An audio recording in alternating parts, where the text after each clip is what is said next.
Don't worry, we scale.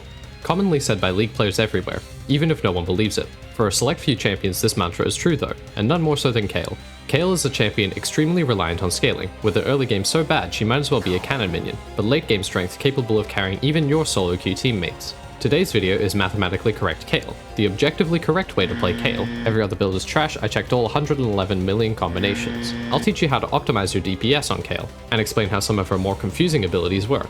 Also, I found a bug. I'll explain what it is later in the video, but before we begin, make sure to subscribe to the channel, and thanks for helping me hit 12k guys. I promised something cool when this happened, so I'm opening my Discord. There you can keep up to date with my progress on videos, and have the chance to appear in some. Just select the target dummy role to be pinged when I'm testing something, or need footage for a video. I might also do custom games or other fun stuff, so come and check it out. Now, let's get back to the video. Kayle is one of the more unusual champions in the game. She's a ranged top laner that isn't widely hated, and an ADC that's never played bot lane, with a kit so dissonant with itself she doesn't even have an official class.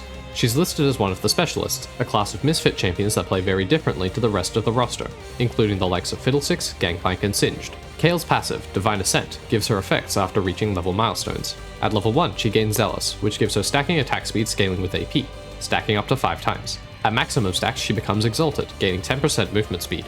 At level 6 she gains Arisen, transforming her from a melee champion with 175 attack range into a ranged champion with 525 attack range. She's treated like a ranged champion for the rest of the game, allowing her to build exclusive items like Runan's Hurricane, but also nerfing any effects that differ between range types, such as Blade of the Rune King's on-hit damage. At level 11 she gains a Flame, increasing her size and empowering her exalted state, giving her on-attack waves of fire that deal magic damage to each target hit. These waves also apply spell effects, including things like Leandri's Torment, and can critically strike. At level 16, she becomes Transcendent, increasing her attack range to 625 and permanently exalting her, so she always has the passive attack speed and MS. Her Q, Radiant Blast, is a line skill shot that detonates on the first enemy hit, dealing magic damage, slowing, and shredding resistances on all targets hit. Her W, Celestial Blessing, heals herself and a target allied champion, and also grants them both movement speed for 2 seconds. Her E, Starfire Spellblade, passively gives Kayle on-hit magic damage. Actively, it resets her attack timer and empowers her next attack to deal bonus missing health magic damage on hit. If Kayle is not yet arisen, the attack becomes ranged with 525 range. If Kayle is a flame, the attack explodes and deals its damage to all nearby enemies, including on hit effects. This attack can crit and is affected by crit modifiers. Her ult, Divine Judgment, grants herself or a target allied champion invulnerability for 2.5 seconds. After the duration, she deals magic damage to all enemies around the target. Kayle's kit is designed for her to reach the late game, with a substantial portion of her strength gated behind level ups and items. Her melee status makes her laning phase very weak, and her lack of any good peel means it's very easy to gank her if she is not careful. Her kit is riddled with hybrid scalings, pushing her to itemize both AP and AD, which takes a lot of gold to buy. Once she reaches level 16, however, she becomes one of the strongest carries in the game, dealing hybrid AoE damage, having one of the longest attack ranges in the game, and having enough movement speed from her passive and W that she can kite and dodge anything you throw at her. Kayle is a paradoxical champion, simultaneously being one of the weakest in the game, relying on her team to carry her for the first 20 to 25 minutes, while also having the potential to 1v9 and save a lost game all on her own. But why can't she 1v9 a game? What in her kit allows her to do that?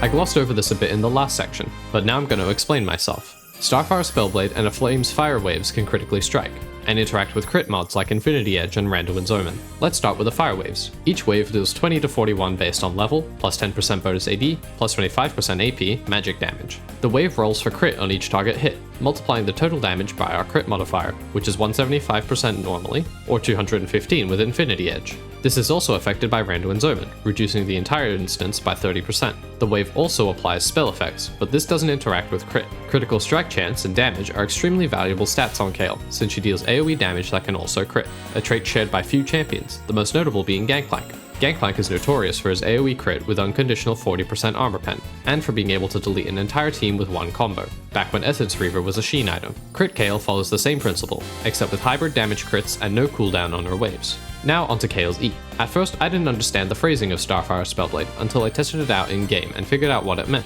When it says the attack deals its damage to surrounding targets, it means the whole attack, not just the active damage.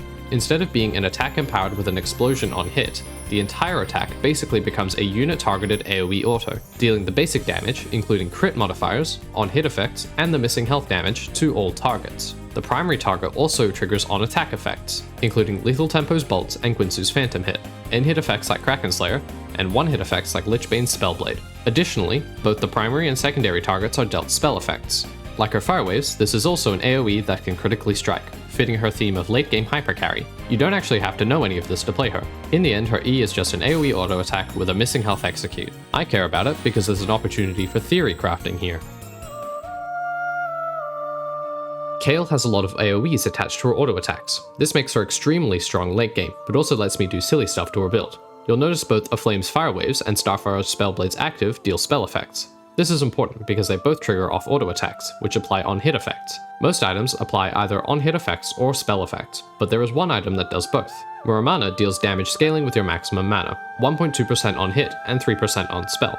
Usually, only one of the effects is chosen per cast instance, like how Ezreal's Mystic Shot prioritizes the on-spell damage over the on-hit, but Kayle's passive and E are special case to deal both, for a total of 4.2% maximum mana physical damage. This is great because it procs on every auto, meaning we deal more than triple the normal on-hit damage from Muramana. We can abuse this to deal insane AoE damage, both to a single target and to multiple. Each auto attack will deal the attack's damage, plus on-hit and on-attack effects, and the waves, plus spell effects. The auto attack and waves are able to critically strike, so for our DPS test we'll take the average damage they deal per attack, and multiply it all by our final attack speed.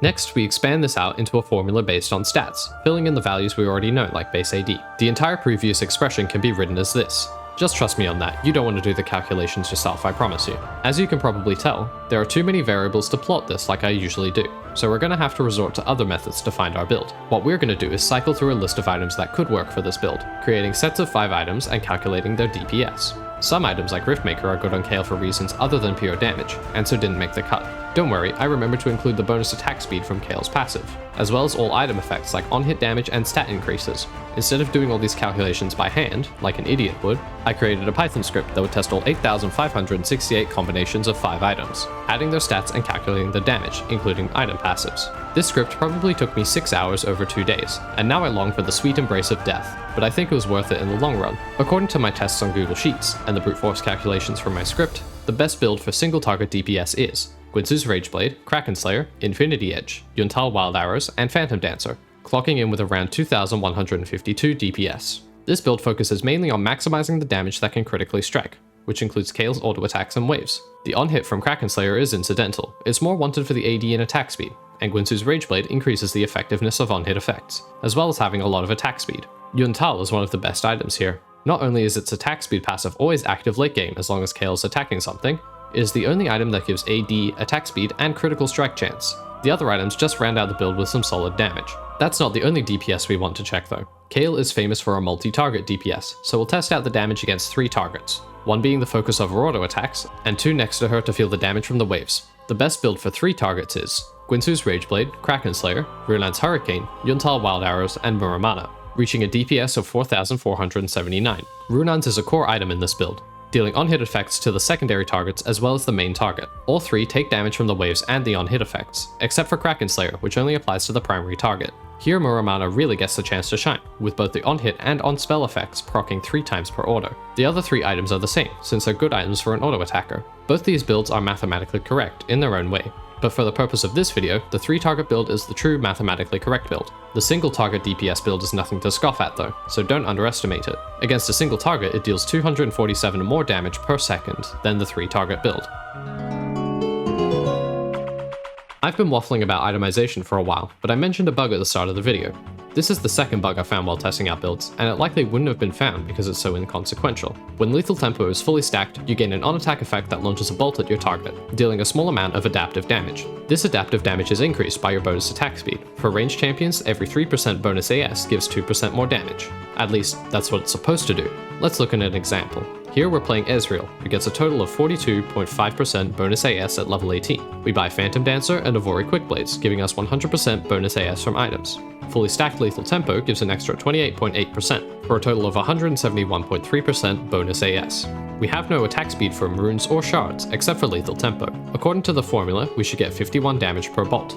The game doesn't think our maths is correct though. We actually get 54.3 in-game, as shown by the tooltip and the damage numbers on the target dummy. This is a small difference, sure, but it's too big to be caused by rounding errors. To get the damage we see in-game, we can reverse the formula to find the bonus attack speed the game thinks we have, which is 189.4. This is 18.1% more than we actually have, and I don't know where it's coming from. I've tried lots of possible permutations for this formula, and none of them give the in-game number. If we remove the bonus AS from items, we start getting less damage than expected, so it's not just an increase we're missing. I have no idea how the damage is calculated internally. It's really bugging me, and I hope it gets fixed soon, even though this is far from high priority. As to how this affects the builds, I have to test this in-game instead of using my software, so there goes the 6 hours I spent. Lethal Tempo performs better for the single target build, and Press the Attack is better for the 3 target, since the damage amp applies to all 3, but the on-attack bolt only hits the primary target.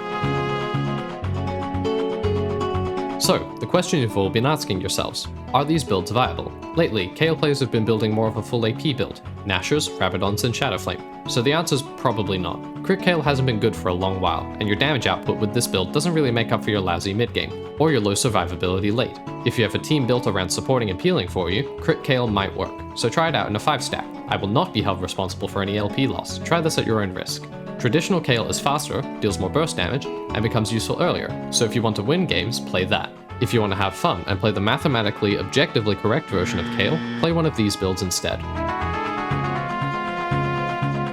Thanks for making it to the end. I've been enjoying making mathematically correct videos recently, so I'll probably make more of them in the near future. I might also start diversifying my content. I've been playing a lot of Warframe recently, and the weapon modding scene has a lot of potential, especially the mathematical side of things. Let me know if you guys would like videos on different games in the future. Anyway, make sure to subscribe to see more content like this, and join my Discord with the link in the description if you haven't yet. Thanks again for watching.